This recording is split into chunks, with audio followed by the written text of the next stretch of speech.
if you are more than well aware that whatever it is you are going to buy on DHgate is not authentic or original, is DHgate defrauding you?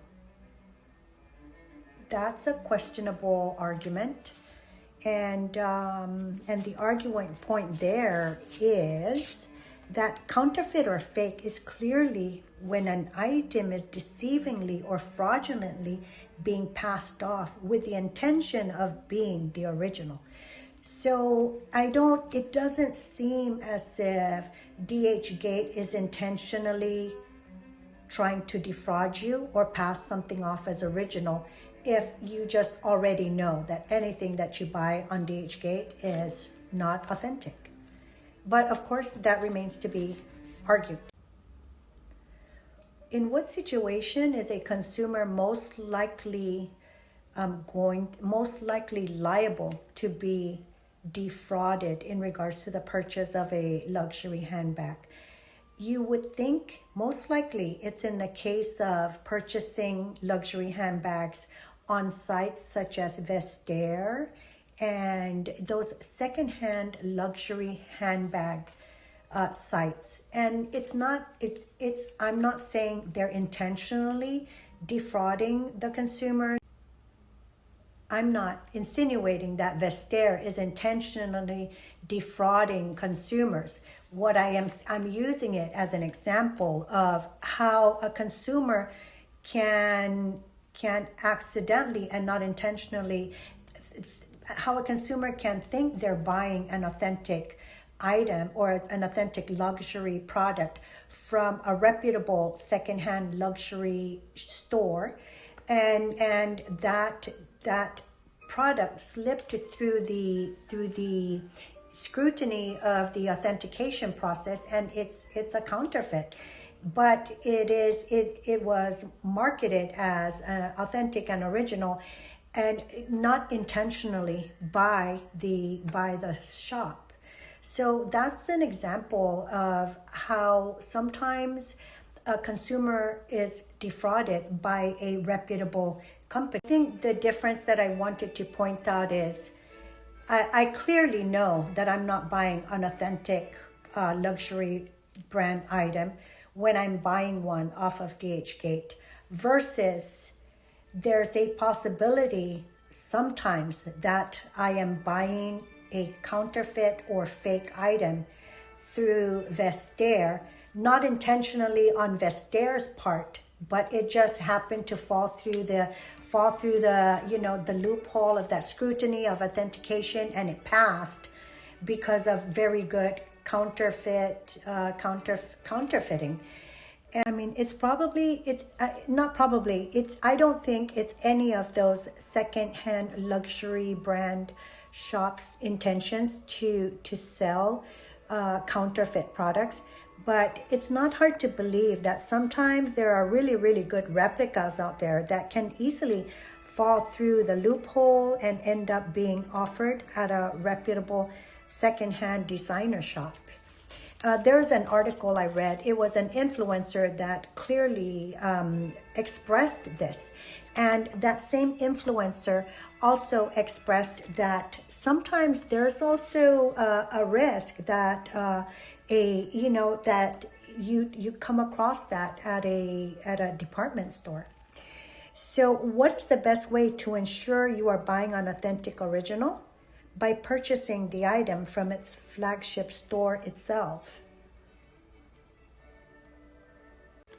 So in regards to a replica, this definitely did not copy a lot of the main components of the original.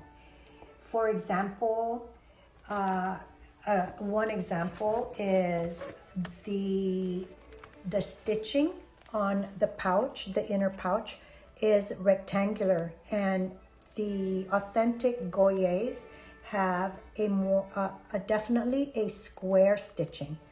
So another clearly differentiating detail in an authentic Goye, and this replica is their dust bags come in that yellow color, and it's cotton, like heavy, thick cotton, versus this very flimsy dust bag in white. And another differentiating feature is the font on this is thinner, and the authentic Goyes have a thicker font.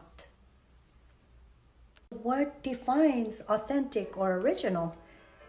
If Goye makes a bag today and then an hour later makes a second one, isn't that second one a copy of the first? Is it a replica of the first? I don't know. Again, I just wanted to emphasize that I'm just using Goye as an example. They are just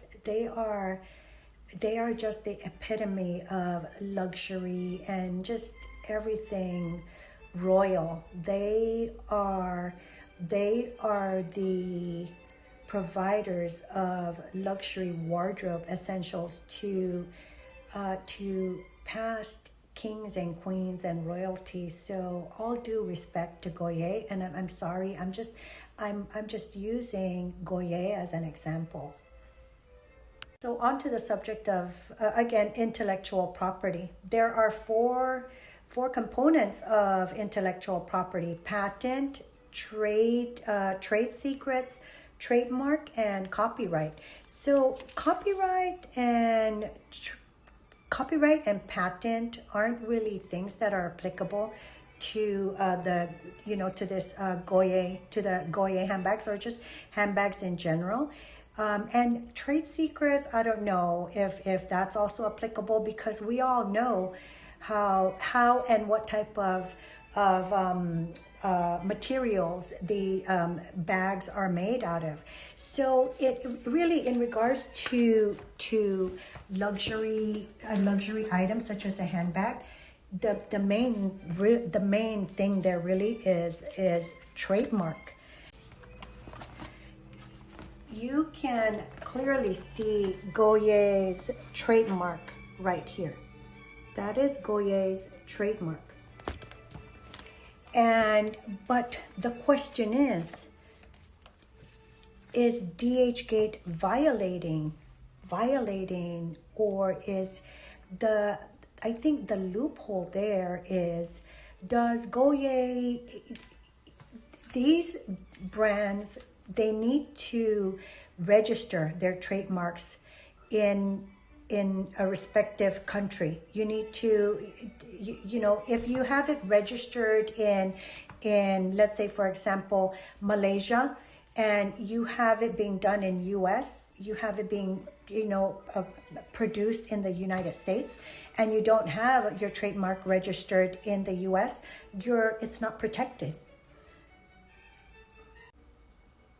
So the question is does Goye have their trademark registered in the entire world, throughout the entire world? Because you do have to have your trademark registered in a respective country. So you need to specifically register your trademark in each country or territory in order for your trademark to be afforded that protection. And let's say in the case of DHgate has, maybe I'm exaggerating to say, 1 million vendors. So maybe DHgate in itself, in regards to these Goye replicas, maybe, and this is just an example, maybe DHgate has over 300 or 400 vendors, and each of these vendors could be producing these in turn. The vendors that are on DHgate specifically offering this Goye replica could be a vendor that's producing this out of India, out of Malaysia, out of Turkey, out of Cambodia, out of Thailand, out of, it's just there's a multitude of possibilities. So that really makes it hard to, it makes it hard on